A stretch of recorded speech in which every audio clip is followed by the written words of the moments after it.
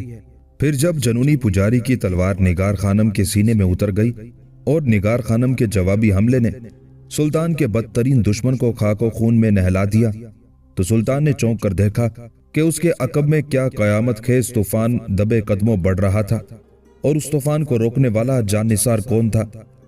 محمود اس وقت بھی نگار خانم کو پہچاننے سے قاصر رہتا، مگر جب وہ شدید زخم کھا کر گھوڑے کی پشت سے نیچے گری تو اس غیر متوقع حادثے نے تمام راز فاش کر دیا۔ نگار خانم کی دستار کھل چکی تھی اور اس کے لمبے بال چہرے پر بکھر گئے تھے۔ محمود نے بے قرار ہو کر نگار خانم کا چہرہ اپنے دونوں ہاتھوں کے درمیان لے لیا۔ یہ ماہ کامل آسمان سے گر کر اس طرح خاک آلود بھی ہو سکتا ہے۔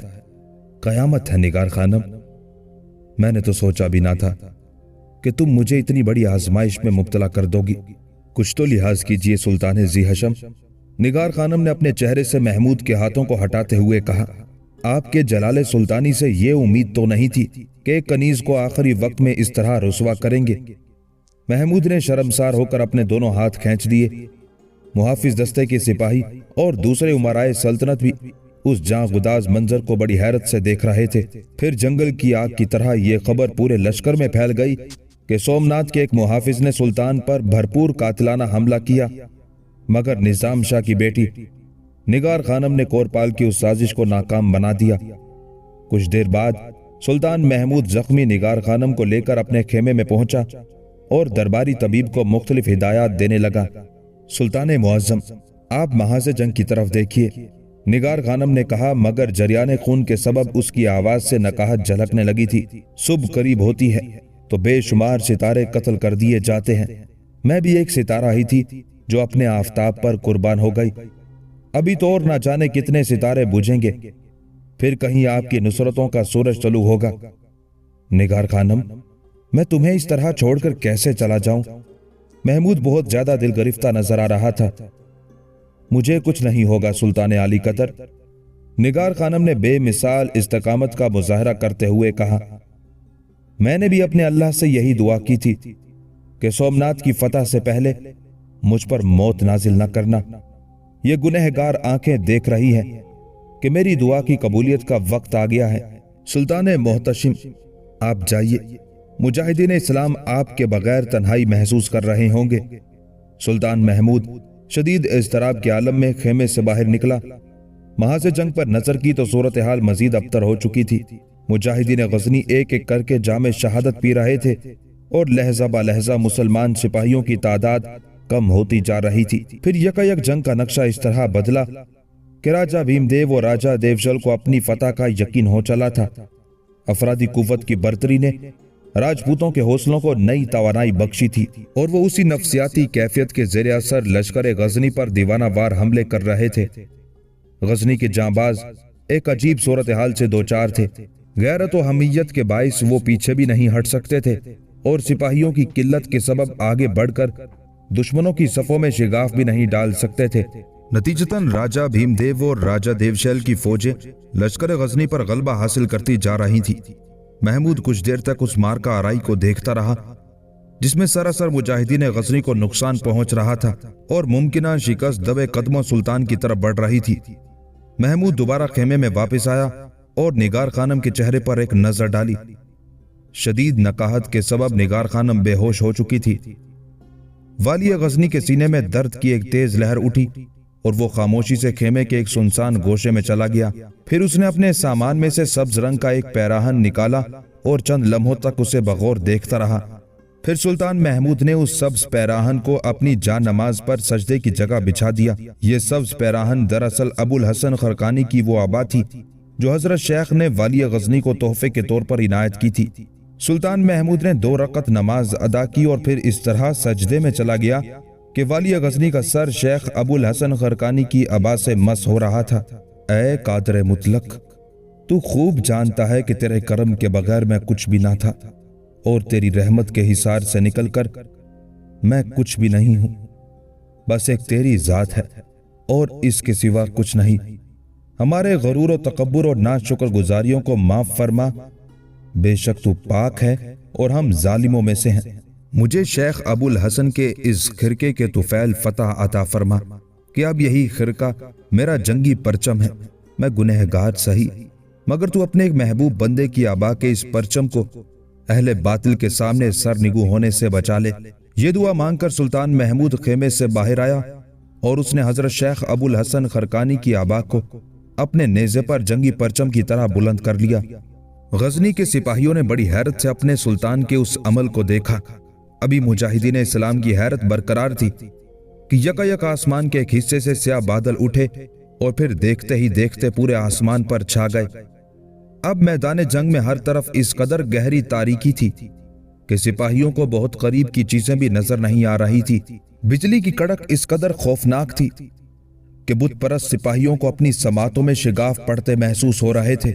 راجہ بھیم دیو اور راجہ دیوشل کے سپاہی اس آفت ناگہانی کو دیکھ کر آپس ہی میں لڑنے لگے۔ عجیب افراتفری کا عالم تھا۔ پھر جب تاریکی چھٹی تو راجہ بھیم دیو کی بچھائی ہوئی بساط جنگ الٹ چکی تھی۔ تائید غیبی کے سہارے مسلمانوں نے ہندوؤں کی فوج پر بھرپور حملہ کیا۔ راجہ بھیم دیو اس حملے کی تاب نہ لا سکا اور اپنے 5000 سپاہیوں کی لاشیں چھوڑ کر میدان جنگ سے فرار ہو گیا۔ سلطان محمود نے راجہ بھیم دیو کا تعاقب ضروری نہیں سمجھا اور بہت تیزی سے سومنات کی طرف پلٹا۔ قلعے کا حاکم کورپال سومنات کی حفاظت سے مایوس ہو چکا تھا، پھر بھی اس نے بڑی جوانمردی کے ساتھ لشکر غزنی کا مقابلہ کیا مگر جلد ہی مارا گیا۔ کورپال کے ختم ہوتے ہی اس کی فوج بھی بھاگ کھڑی ہوئی۔ سومنات کے 4000 براہمن پجاری اپنی جان بچا کر سمندر کی طرف بھاگے اور پناہ حاصل کرنے کے لیے کشتیوں میں بیٹھ کر جزیرہ سرندیب کی طرف روانہ ہوئے۔ سلطان محمود نے پہلے ہی غزنی کے سپاہیوں کو کشتیوں میں بٹھا کر مختلف سمندری راستوں پر چھوڑ دیا تھا۔ اس جنگی تدبیر کے نتیجے میں تمام براہمن پجاری قتل ہوئے اور ان کی لاشیں سمندر میں پھینک دی گئی۔ سومنات کی فتح مکمل ہو چکی تھی۔ سلطان محمود نگار خانم کو یہ تاریخ ساز خوشخبری سنانے کے لیے بہت تیز قدموں سے خیمے میں داخل ہوا۔ نگار خانم بے ہوش ہو چکی تھی۔ محمود کے مسلسل آوازیں دینے کے بعد اس نے آنکھیں کھولی۔ سلطان نے فتح سومنات کی خوشخبری سنائی تو نگار خانم کے خشک اور پز مردہ ہونٹوں پر ایک تھکی تھکی سی مسکراہٹ پھیل گئی۔ کیا سلطان ذیشان نے سومنات کو رضا رضا کر دیا؟ نگار خانم کی زبان سے یہ چند الفاظ بمشکل ٹوٹ ٹوٹ کر ادا ہوئے۔ بت شکنی کی یہ رسم تمہاری صحت یابی کے بعد ادا کی جائے گی، سلطان نے انتہائی رقت آمیز لہجے میں کہا۔ نہیں سلطان معظم، نگار خانم کی زبان لڑکھڑائی۔ میری سانسوں کا شمار ختم ہونے ہی والا ہے۔ اس سے پہلے کہ سفیر اجل میری متاع حیات چھین کر واپس چلا جائے، مجھے سومناتھ کے ٹوٹنے کی خوشخبری سنا دیجیے۔ یہ کہتے کہتے نگار خانم دوبارہ بے ہوش ہو گئی۔ سلطان محمود اس طرح خیمے سے باہر نکلا کہ اس کی آنکھیں اشکوں سے لبریز تھی۔ پھر محمود اپنے بیٹوں اور دیگر معززین سلطنت کے ہمراہ قلعے میں داخل ہوا اور مختلف راہداریوں سے گزرتا ہوا سومناتھ کے مندر میں پہنچ گیا۔ اب والی غزنی کی نظروں کے سامنے وہ طویل قامت بت موجود تھا جس کی لمبائی 5 گز تھی۔ یہ تو ہے سومناتھ؟ سلطان محمود نے پتھر کے مجسمے کو مخاطب کرتے ہوئے کہا۔ تیرے پرستار تجھے چھوڑ کر فرار ہو چکے اور تیری لازوال قوتوں کا یہ حال ہے کہ تو اپنی جگہ سے جنبش بھی نہیں کر سکتا۔ محمود کے لہجے سے نفرت و غضب کی آگ برس رہی تھی۔ اگر تیری زبان ہے تو مجھے بتا کہ میں تیرے ساتھ کیا سلوک کروں، مگر پتھر کے حقیر ٹکڑے تو کس طرح بولے گا؟ آج تو صرف اہل ایمان کے گرز بولیں گے، حق پرستوں کی شمشیریں نغمہ سرا ہوں گی اور اہل وفا کے نیزے گفتگو کریں گے۔ کاش تیری سماعت ہوتی، پھر تو سنتا کہ لا الہ کا آہنگ کیا ہے اور الا اللہ کی صدا کسے کہتے ہیں۔ یہ کہہ کر محمود نے سومناتھ کے چہرے پر اپنے گرز کی بھرپور ضرب لگائی۔ پھر دوسرے ہی لمحے برہمنوں کی گریا ازاری سے پورا مندر گونجنے لگا۔ ان کا دیوتا بے چہرہ ہو چکا تھا۔ تمام پجاری والی غزنی کے قدموں سے لپٹے ہوئے فریاد کر رہے تھے، اے مہان سمراٹ، ہم سے سیم و زر کے انبار لے لے مگر ہمارے دیوتا کو بخش دے۔ سلطان محمود نے انتہائی نفرت سے اپنے قدم کھینچ لیے اور پتھر کے پجاریوں کو مخاطب کرتے ہوئے کہا، اے گمراہ باپوں کے گمراہ بیٹو، تم بت فروشی اور بت شکنی کے فرق کو نہیں سمجھو گے۔ مٹھی بھر سونے چاندی کی بات کرتے ہو۔ اگر تم سارے ہندوستان کی دولت بھی میرے قدموں پر لا کر رکھ دو تو میں سومناتھ کو نہیں چھوڑوں گا۔ یہ کہہ کر سلطان محمود مسلسل ضربیں لگاتا رہا، یہاں تک کہ سومناتھ 4 ٹکڑوں میں تقسیم ہو کر زمین بوس ہو گیا۔ سومناتھ کے بے نشان ہوتے ہی سلطان نے با آواز بلند کلمہ شہادت پڑھا۔ دیگر معززین سلطنت نے بھی محمود کی تقلید میں اللہ کی وحدانیت اور سرور کونین صلی اللہ علیہ وآلہ وسلم کی رسالت پر گواہی دی۔ پھر والی غزنی نے حیران آنکھوں سے یہ منظر دیکھا کہ دور تک قیمتی زر و جواہر بکھرے ہوئے تھے، اور یہ وہ دولت تھی جو عیار برہمنوں نے سومناتھ کے کھوکھلے مجسمے کے اندر صدیوں سے چھپا رکھی تھی۔ پھر جب دولت کے اس ذخیرے کا حساب کیا گیا تو یہ اس رقم سے 100 گنا زیادہ تھی جو سومناتھ کی سلامتی کے بدلے میں برہمن پجاری سلطان محمود کو دینا چاہتے تھے۔ بت شکنی کی رسم ادا کرنے کے بعد سلطان تیز رفتاری کے ساتھ اپنے خیمے میں داخل ہوا۔ نگار خانم پر غشی کی وہی کیفیت طاری تھی۔ سلطان کے بار بار آواز دینے پر نگار خانم نے آنکھیں کھول دی۔ محمود نے سرگوشی کے انداز میں نگار خانم کو سومناتھ کے بے نشان ہونے کی خوشخبری سنائی تو اس کے بے جان ہونٹوں پر ہلکا سا تبسم ابھر آیا اور بے اختیار منہ سے نکلا، اللہ اکبر۔ اس کے بعد نگار خانم نے احمد سالار کے بارے میں پوچھا۔ اس نے جام شہادت پی لیا۔ محمود کے لہجے سے رکت جھلک رہی تھی۔ نگار خانم نے آنکھیں بند کر لی اور آنسو کے 2 قطرے اس کے رخساروں پر جم گئے۔ اللہ کا شکر ہے کہ میرا بھائی دنیا سے کامیاب و کامران گیا۔ سلطان ذیشان، اس خیمے میں آپ کے سوا کوئی دوسرا فرد تو موجود نہیں ہے؟ نگار خانم نے والی غزنی سے عجیب سا سوال کیا تھا۔ یہاں میرے اور تمہارے سوا کوئی موجود نہیں۔ والی غزنی کے لہجے میں بڑی شکستگی تھی۔ سلطان ذی قدر، اپنا ہاتھ میرے ہاتھ میں دے دیجئے۔ نگار خانم کی ناآسودہ خواہش آخری وقت میں اس کے ہونٹوں پر مچل گئی۔ والی غزنی نے بے قرار ہو کر نگار خانم کے دونوں ہاتھ اپنے ہاتھوں میں لے لیے اور اس کا سر اپنے زانوں پر رکھ لیا۔ نگار خانم، تم مجھ سے زندگی بھر گریزاں کیوں رہی؟ محمود کی آنکھوں سے بے اختیار آنسو بہنے لگے۔ گریزاں کب تھی سلطان ذی حشم؟ میری تو ہر سانس میں آپ ہی شامل تھے۔ شدید نکاہت کے سبب نگار خانم کی زبان لڑکھڑانے لگی۔ بہت کمزور عورت تھی، اس لیے آپ کی قربت سے ڈرتی تھی، ورنہ کسے معلوم کہ اس سینہ سوزا میں کیسی حسرت وصال تھی۔ محمود نے مضطرب ہو کر نگار خانم کی پیشانی پر اپنے ہونٹ رکھ دیے۔ تم تو مجھ سے بھی بڑی بت شکن ثابت ہوئی۔ نہیں، بس میرے فاتح، بت شکن کا لقب تو آپ ہی کو زیب دیتا ہے۔ یکا یک نگار خانم کی سانس رکنے لگی۔ محمود گھبرا گیا اور اس نے چیختے ہوئے درباری طبیب کو خیمے میں طلب کیا، مگر سلطانی طبیب کے آتے آتے نگار خانم کی حالت غیر ہو گئی۔ سلطان، مجھے اسی دیار غیر میں دفن کر دینا، نگار خانم رک رک کر بول رہی تھی۔ جب کبھی آپ اپنی اس عظیم الشان فتح کو یاد کریں گے تو آپ کو یہ کنیز بھی یاد آ جائے گی۔ اللہ میرے فاتح کی حفاظت فرمانا، تیرے سوا کوئی معبود نہیں اور محمد مصطفیٰ صلی اللہ علیہ وآلہ وسلم تیرے رسول برحق ہیں۔ یہ آخری الفاظ تھے جو نگار خانم کی زبان سے ادا ہوئے اور پھر کتاب زندگی کا آخری ورق الٹ دیا گیا۔ جب سلطان کا فاتح لشکر سومنات کے ٹکڑے لے کر غزنی پہنچا تو محمود کے استقبال کے لیے شہر کا ایک ایک باشندہ گھروں سے نکل آیا تھا۔ ہر طرف پرجوش نعرے تھے اور سلطان کی بلند اقبالی کے لیے دل کی گہرائیوں سے نکلی ہوئی دعائیں تھیں۔ نظام شاہ ایک بار پھر والی غزنی کے گھوڑے کی لگام پکڑ کر کچھ دور تک چلتے رہے۔ پھر جب سلطان نیچے اترا تو نظام شاہ نے بے اختیار اس کے ہاتھوں کو بوسہ دیا۔ شیخ، بس یہی میرا سب سے بڑا اعزاز ہے۔ والی غزنی ہزاروں انسانوں کی موجودگی میں نظام شاہ کے سامنے گھٹنوں کے بل جھک گیا۔ تو اس اعزاز سے بھی بلند تر ہے میرے بت چکن۔ نظام شاہ زارو قطار رو رہے تھے۔ پھر ایک ہنگامہ خیز جشن فتح کے بعد نظام شاہ سومنات کے 2 ٹکڑے لے کر حج کے لیے روانہ ہو گئے۔ سومنات کا ایک ٹکڑا مکہ معظمہ کی عام گزرگاہ پر ڈال دیا گیا تاکہ عازمین حج اپنے قدموں سے اس بت کو رونتے رہیں جسے صدیوں پہلے خانہ کعبہ سے چرا کر ہندوستان پہنچا دیا گیا تھا۔ حج کی سعادت سے شرف یاب ہو کر نظام شاہ روضہ رسول صلی اللہ علیہ وآلہ وسلم پر حاضری دینے کے لیے مدینہ منورہ روانہ ہوئے۔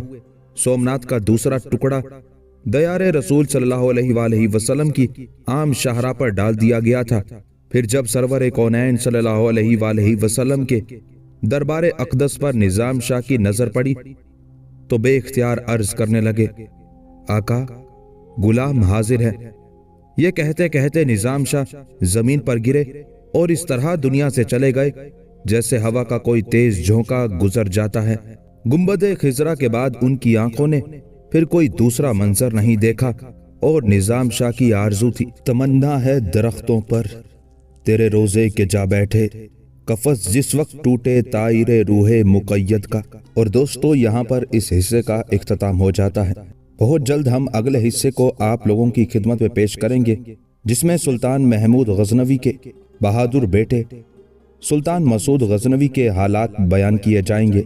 امید ہے کہ آپ کو یہ سلسلہ پسند آ رہا ہوگا۔ کمنٹ باکس میں اپنی رائے کا اظہار لازمی کیجیے گا اور مزید ایسی ویڈیوز دیکھنے کے لیے ہمارے چینل کو سبسکرائب کر کے ساتھ میں موجود بیل کے بٹن کو لازمی دبا دیجیے گا تاکہ ہر نئے آنے والی ویڈیو کا نوٹیفیکیشن آپ کو بر وقت مل سکے۔ اپنا بہت خیال رکھیے گا۔ والسلام، اللہ نگہبان۔